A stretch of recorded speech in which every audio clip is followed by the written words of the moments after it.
Jubilee hills ఉప ఎన్నిక ప్రచారం అయితే చాలా ధూమ్ధామ్గా సాగుతోంది. రాకేష్ గారు చెప్పండి, ఏంటి మీ పార్టీని బీజేపీలో విలీనం చేస్తారని సీఎం గారు అంటున్నారు. నిజంగా ఆ పని జరగబోతోందా ఏం కదా? ముస్లింలకు మేమే రక్ష అని కూడా ఆయన అంటున్నారు. రేవంత్ రెడ్డి గారు ఇందాక ఆయన వీడియో కూడా విన్నారు కదా. రేవంత్ రెడ్డి గారి వ్యాఖ్యలకి మీరేం సమాధానం ఇస్తారు? అలాగే మన బీజేపీ వారు కూడా మీ రెండింటిని కలిపి ఆయన విమర్శించారు. వీటికి మీరు ఇచ్చే సమాధానం ఏంటి? ఓవరాల్గా ఈ సర్వేలు వీటిల్లో వాళ్ళకు 1-2 చోట్ల అనుకూలంగా వచ్చింది, మీకు కొన్ని చోట్ల అనుకూలంగా వచ్చింది. సో ఏది వాస్తవం ఏది అవాస్తవం? సో మొత్తం ఈ 4 పాయింట్ల మీద మీకు 3-4 నిమిషాలు మాట్లాడండి, మళ్ళీ మిగతా వాళ్ళు కూడా అట్లాగే మాట్లాడతారు. సార్, ఫస్ట్ ఆఫ్ ఆల్ ఏదైతే బీజేపీ కావచ్చు, బీజేపీ కిషన్ రెడ్డి గారు రెండోసారి అక్కడ నుంచి వెళ్ళి ఎంపీగా ఉన్నారు, కేంద్ర మంత్రిగా కూడా పనిచేస్తున్నారు. కిషన్ రెడ్డి గారు ఏం మాట్లాడాలి? నేను ఈ 7 ఏళ్ల కాలంలో నేను ఇన్ని నిధులు తీసుకొచ్చాను, ఇంత అభివృద్ధి చేశాను, జూబ్లీ హిల్స్ కావచ్చు, సికింద్రాబాద్ కావచ్చు, వీటన్నిటికీ నేను నిధులు తీసుకొచ్చాను, కేటాయింపులు జరిగినాయి, కాబట్టి బీజేపీని ఆశీర్వదించండి, బీజేపీని గెలిపియాలని ఆయన చెప్పాలి. ఈ 2 సంవత్సరాల్లో రాష్ట్రం మొత్తంలో ఇంత ప్రగతి సాధించాను నేను, కాబట్టి ఈ ప్రగతితోటి నాకు ఓట్లు వేయాలని చెప్పేసి సీఎం రేవంత్ రెడ్డి గారు చెప్పాలి. లేకపోతే నేను ప్రకటించిన పథకాలు, కేసీఆర్ గారు షాదీ ముబారక్ కళ్యాణ లక్ష్మి తెస్తే నేను తులం బంగారం ఇస్తాను, తులం బంగారం ఇచ్చిన. కేసీఆర్ గారు 2,000 రూపాయలు పెన్షన్ చేస్తే నేను 4,000 చేసిన. లేకపోతే ప్రతి మహిళకు 2,500 ఇస్తాను, అవి ఇచ్చిన అని చెప్పేసి ఆయన ఇచ్చిన పథకం ఏదో ఒకటి చెప్పాలి. సరే, ఫ్రీ బస్ ఏదో చెప్పుకుంటే ఫ్రీ బస్ ఇచ్చినాం, భార్యకు ఫ్రీగా ఇచ్చినాం, భర్తకు డబ్బులు చేసినాం, అది కూడా చెప్పాలి వాళ్ళు. కాబట్టి ఇవన్నీ చెప్పుకుంటే వాళ్ళు ఓట్లు అడగవచ్చు. అంతే కదా సార్, మరి డబల్ అయింది కదా సార్ టికెట్. కాబట్టి అది చెప్పుకొని టికెట్ వాళ్ళు ఓటు అడగాలి. కానీ ఇప్పుడు ఏమవుతుంది, కులాన్ని మతాన్ని అడ్డం పెట్టుకొని ఏ విధంగా రాజకీయం చేయాలని చెప్పేసి ఒక కుట్ర జరుగుతుంది. నేనేమంటున్నా అంటే, అసలు ముస్లిం అంటోళ్ళు కాంగ్రెస్ పార్టీ ఉంటేనే దేశంలో ఉండాలి, లేకపోతే దేశంలో ఉండొద్దు అని చెప్పేసి మీకు మేముంటేనే దిక్కు, లేకపోతే లేదని చెప్పేసి ప్రకటించే స్థాయికి వచ్చేసింది ముఖ్యమంత్రి గారు. అంటే ముస్లింలను బెదిరిస్తుండు.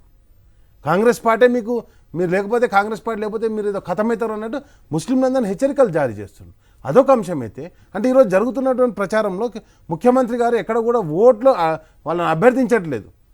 పథకాలు రద్దు చేస్తా, మీకు బియ్యం రద్దు చేస్తా, మీ ఉచిత బస్సు రద్దు చేస్తా, హెచ్చరికలే.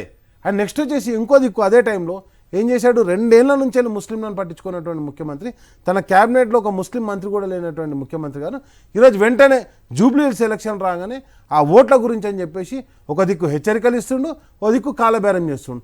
ఏం చేసిండు, వెంటనే తీసుకొచ్చేసి ఆయనను మంత్రి హజరుద్దీన్ గారిని మంత్రివర్గంలో చేర్చుకున్నాడు. పోనీ హజరుద్దీన్ గారికి ఎమ్మెల్సీ ఇచ్చిర్రు, ఎమ్మెల్యే అయ్యిండు అంటే అది కూడా కాదు. మళ్ళీ హజరుద్దీన్ గారు మంత్రి ఏడ తిరగాలి, గదే జూబ్లీ హిల్స్లో తిరగాలి. కాబట్టి ఇప్పుడు అక్కడ ఉన్నటువంటి ముస్లిం కూడా ఆలోచిస్తారు, మామని మంత్రి చేసి నన్ను ఎమ్మెల్యే చేయమంటున్నావు, మళ్ళీ ఆయన ఏడ తిరగాలి. కాబట్టి ఇవన్నీ కూడా ఒక కాంట్రవర్సీ సిచ్యువేషన్ అంతా నడుస్తుంది. అండ్ నెక్స్ట్ వచ్చేసి గతంలో నువ్వు హజరుద్దీన్ అక్కడ నుంచి కాంటాక్ట్ చేసింది కదా, మరి హజరుద్దీన్కి ఎందుకు టికెట్ ఇవ్వాలి? హజరుద్దీన్ కూడా టికెట్ ఇవ్వాలి కదా, నువ్వు టికెట్ ఇవ్వకుండా ఎంఐఎం నుంచి కాంటాక్ట్ చేసిన అభ్యర్థిని తీసుకొచ్చుకొని నీ అభ్యర్థికి ఎట్లా ప్రకటించుకున్నావు? కాబట్టి ఇవన్నీ అంశాలు కూడా అక్కడ ఎవరికి అనుకూలంగా ఉన్నాయి. సార్, నేను ఒకటే చెప్తున్నా, సర్వేలు అన్నీ కూడా మాకు అనుకూలంగా ఉన్నాయి కదా. సర్వేలు కాదు సార్, ఇప్పుడు ఎక్కడైనా ఫోన్ లైన్లో బోరబండ నుంచో రహమత్ నగర్ నుంచో మీరు ఎక్కడి నుంచో కలపండి. ఎందుకు అంటున్నా అంటే, సర్వేలతో పాటుగా మేము ఒకటి చెప్తున్నాం సార్. హైదరాబాద్ ముఖ్యమంత్రి గారు ఫేక్ సర్వేలు అని కూడా అన్నారు సార్. ఇప్పుడు ముఖ్యమంత్రి ఫేక్ సర్వేలైనా ఏ సర్వేలైనా కానీ రిజల్ట్ వచ్చిన రోజు తెలిసిపోతుంది. కానీ నేను ఏమంటున్నా అంటే, ఈరోజు హైదరాబాద్లో నేను చెప్పేది ఆ బోరబండ, రహమత్ నగరు, లేకపోతే ఆ ఏరియా మొత్తం ఏదైతే ఉంటుందో, ఈసఫ్గూడలో మొత్తం కూడా సినీ కార్మికులు ఉంటారు సార్. ఆ బోరమండ, రహమత్ నగర్, ఎర్రగడ్డ ఆ ప్రాంతంలో మొత్తం రియల్ ఎస్టేట్ బిజినెస్ చేసేటోళ్ళు, ప్లంబర్సు, కార్పెంటర్సు, పెయింటర్సు, అదేవిధంగా సోఫా మేకర్స్, ఇంటీరియర్ చేసే వాళ్ళందరూ ఉంటారు సార్. వాళ్ళందరికీ ఏమైంది, ఈరోజు రియల్ ఎస్టేట్ పడిపోయింది, వాళ్ళకు వృత్తి లేదు. అండ్ నెక్స్ట్ వచ్చేసి ఆ వృత్తి కోల్పోయారు. ఆటో డ్రైవర్లు కావచ్చు, అక్కడ ఉన్నటువంటి ఇప్పుడు సినీ కార్మికులు కూడా వృత్తి ఎట్లా కోల్పోయారంటే, రియల్ ఎస్టేట్ బాగున్నప్పుడు చిన్న చిన్న సినిమాలు చాలా నిర్మాణాలు జరిగేటి సార్. ఆ నిర్మాణాలతోటి వాళ్ళకు ఎంతో జీవనోపాధి దొరికేది. ఈరోజు రియల్ ఎస్టేట్ పోవడంతో సినిమా ఇండస్ట్రీ కూడా కుదేలైపోయింది సార్. సినిమా ఇండస్ట్రీలో మీరు చూడండి, చిన్న సినిమాలు బంద్ అయిపోయినాయి, ఓన్లీ పెద్ద పెద్ద సినిమాలే వస్తున్నాయి. ఆ సినిమాలు కూడా 2 సంవత్సరాలకు 3 సంవత్సరాలకు వస్తే ఒక టెక్నీషియన్గా 2-3 సంవత్సరాలు ఎన్ని రోజులు పనిచేస్తారు. ఇవన్నీ అంశాలు కాబట్టి. అండ్ నెక్స్ట్ వచ్చేసి జూబ్లీ హిల్స్ ఎలక్షన్ అనేటి ప్రజలు స్పష్టమైనటువంటి తీర్పు ఇవ్వడానికి సిద్ధంగా ఉన్నారు. ఇక్కడ ఏంటంటే ముస్లిం ఓటర్లను భయపెట్టియడం ద్వారా, బెదిరించడం ద్వారా ఏ విధంగా ఓట్లు పట్టుకోవాలనుకుంటారు. అందుకే నిన్న టోపీ పెట్టుకోవాలి. హైదరాబాద్ నుంచి పవన్ గారు నమస్కారం, మాట్లాడండి సంక్షిప్తంగా. సార్, గుడ్ మార్నింగ్ అండి. నమస్కారం సార్ అది జూబ్లీ హిల్స్ ఎన్నిక అనేది ఒక ఉప ఎన్నిక సార్, అది సార్వత్రిక ఎన్నికలు కాదు. అవును. ఇంకొకటి, ఒక ముఖ్యమంత్రి హోదాలో ఉండి మనము ఆ ఏరియాకి ఏం చేస్తాము, ఇప్పుడు ఇట్లా ఉంది, ఈ లొకేషన్ ఇట్లుంది కాబట్టి దీన్ని ఈ విధంగా నేను ఫండ్స్ ఇచ్చి డెవలప్ చేస్తా అని చెప్పాలి. కానీ కాళేశ్వరం పట్టుకొస్తాడేం సార్ దాంట్లోకి మధ్యలోకి? అంటే ఆయన ఇష్యూస్ రేజ్ చేశారు, బీజేపీ వాళ్ళు అరెస్ట్ చేస్తామన్నారు, ఎందుకు చేయలేదని అడుగుతున్నారు. తప్పే ఉందా? కరెక్టే. అయితే ఇప్పుడు కాళేశ్వరం గురించి మనం తర్వాత ఎంక్వైరీలు వేసి అది నడుస్తుంది సార్, నడవని. కానీ ఎవరు తప్పు చేస్తే వాళ్ళని అరెస్ట్ చేద్దాము. కానీ నువ్వు లోకల్ గా మాకేం చేస్తావు చెప్పరా, ఎందుకు చెప్పట్లేదు నువ్వు? అదొకటి. బీజేపీ కిషన్ రెడ్డి గారు ఉన్నారు. కిషన్ రెడ్డి గారు ఇన్ని ఏళ్ల నుంచి మా లోకల్లో ఇక్కడ మినిస్టర్ ఉన్నాడు, ఎమ్మెల్యేగా గెలిచిండు, అన్ని గెలిచిండు. కానీ అదే ఇంకా మళ్ళా కులం గురించి ఏంటి సార్, హిందూ ముస్లిం ఏంటి సార్? మళ్ళీ వద్దు సార్, మనం కలిసిమెలిసి ఉన్నాం, కలిసి మంచిగా, ఎందుకు ఇవన్నీ లొల్లులు? ఓకే. నక్రేకల్ నుంచి రామస్వామి గారు సంక్షిప్తంగా. నమస్కారం, మాట్లాడండి. నమస్తే.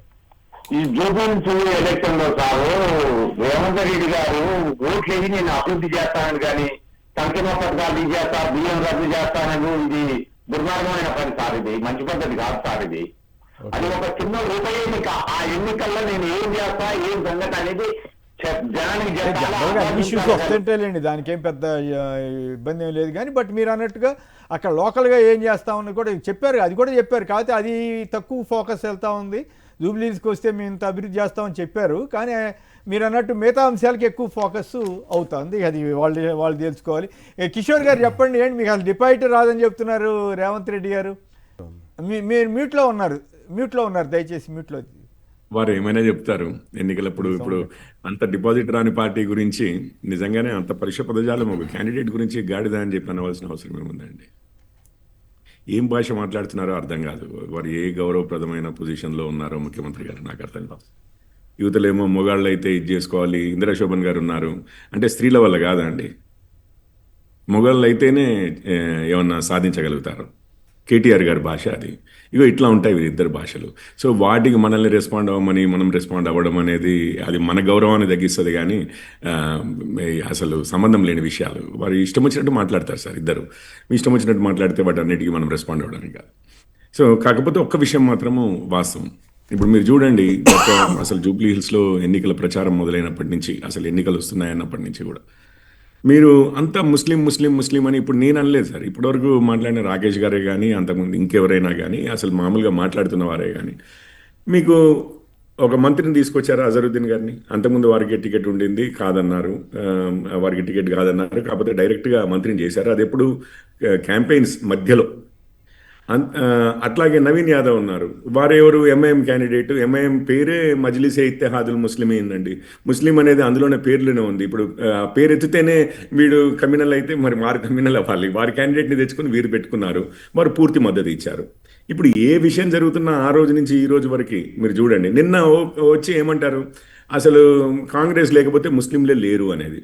ఈరోజు మన దేశంలో అందరికీ తెలుసండి, ఈరోజున్న పరిస్థితులు, విషయాలు, కాంగ్రెస్ ఎక్కడెక్కడ అధికారంలో ఉంది, ఎక్కడ లేదు, వాళ్ళు ఎలక్షన్లో ఏ విధమైన ఫలితాలు వస్తున్నాయని చూస్తే ముస్లింలు లేకపోతే కాంగ్రెస్ లేదు అన్నట్టుంది కదా సార్. వీళ్ళు వాయనాడు వెళ్ళేది ఎందుకు సార్?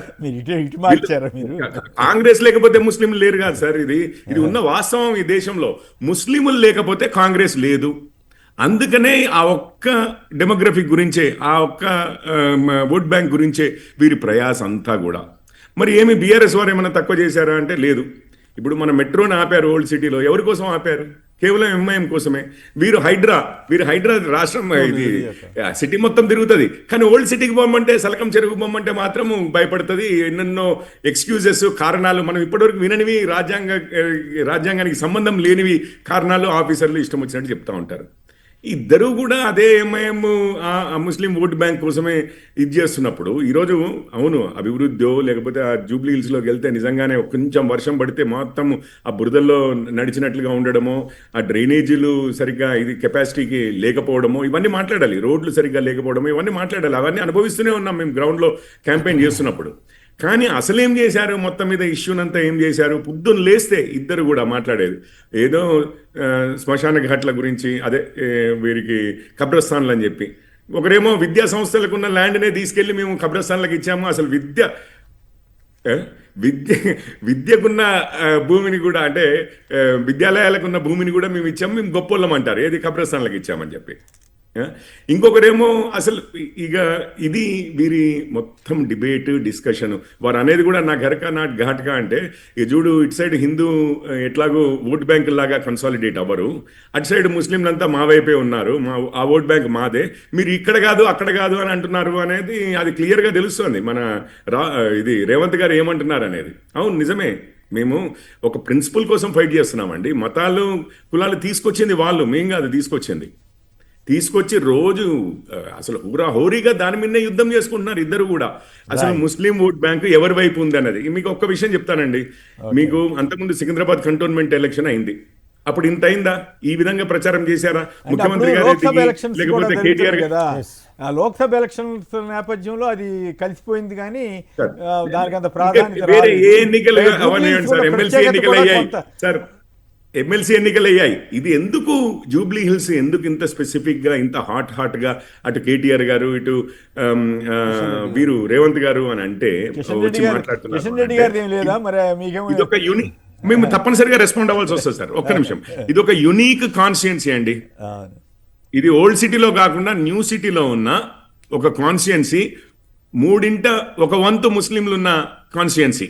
ఇప్పుడు ఆ ఓటు బ్యాంక్ ఎవరితో ఉంది? గత 10 సంవత్సరాలు బీఆర్ఎస్తో ఉన్నట్లుగానే ఇప్పుడు కొనసాగుతుందా, లేకపోతే ఈ 2 సంవత్సరాల్లో వీళ్ళ అధికారం వచ్చింది చేయబట్టి వీరి వైపు మారుతుందా? ఇద్దరు శతవిధాలుగా ప్రయత్నిస్తున్నారు ఎంఐఎంని ముస్లిం ఓట్ బ్యాంక్.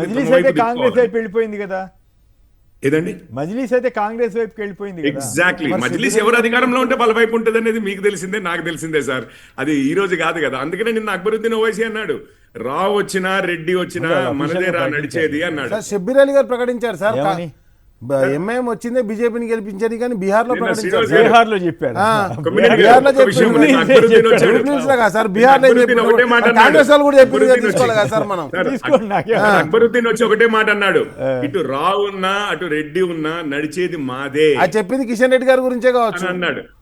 అక్బరుద్దీన్ ఉన్న వాస్తవమే కదా. నేనేమంటున్నా ఇటు కాంగ్రెస్ హయాంలో హైడ్రా వెళ్ళదు ఓల్డ్ సిటీకి, ఎందుకంటే పెద్ద బాస్ ఉన్నాడు, ఆ బాస్ పర్మిషన్ ఇస్తేనే ఏదైనా జరగాలి. ఇదే కదా నడుస్తోంది. గత 40 సంవత్సరాలు చూస్తున్నాం సార్ ఇక్కడ హైదరాబాద్ లో. అవకాశం ఇచ్చిన మళ్ళీ టైం ఉంటే మాట్లాడదాం. పోన్ చంద్ర గారు గుంటూరు నుంచి. పోన్ చంద్ర గారు నమస్కారం, మాట్లాడి. నమస్కారం అండి. నమస్కారం. దేశంలో ఏ రాజకీయ పార్టీ అని కులం మతం అని ఎక్కడైనా కానీ ప్రసంగిస్తే వాళ్ళని ఎక్కడ పోటీకి అనర్హులుగా ప్రకటించాలండి, చట్టాలు చేయాలండి. ఈ ప్రపోజల్ బాగుంది, కానీ మరి సాధ్యమవుతుంది. మన జనం కూడా అదే రూపంలో అడుగుతూ మాట్లాడుతున్నారు కదా, అది సమస్య. ముందు జనంలో కూడా మార్పు రావాలి, రాజకీయ పార్టీలే వాటిని ఎంకరేజ్ చేస్తున్నాయి కాబట్టి వాటిలో కూడా మార్పు రావాలి. మంచి పాయింట్ చెప్పారు. మీ ఆవేదనని, మీ యొక్క అభిప్రాయాన్ని గౌరవిస్తున్నాం పోన్ చంద్ర గారు. ఇక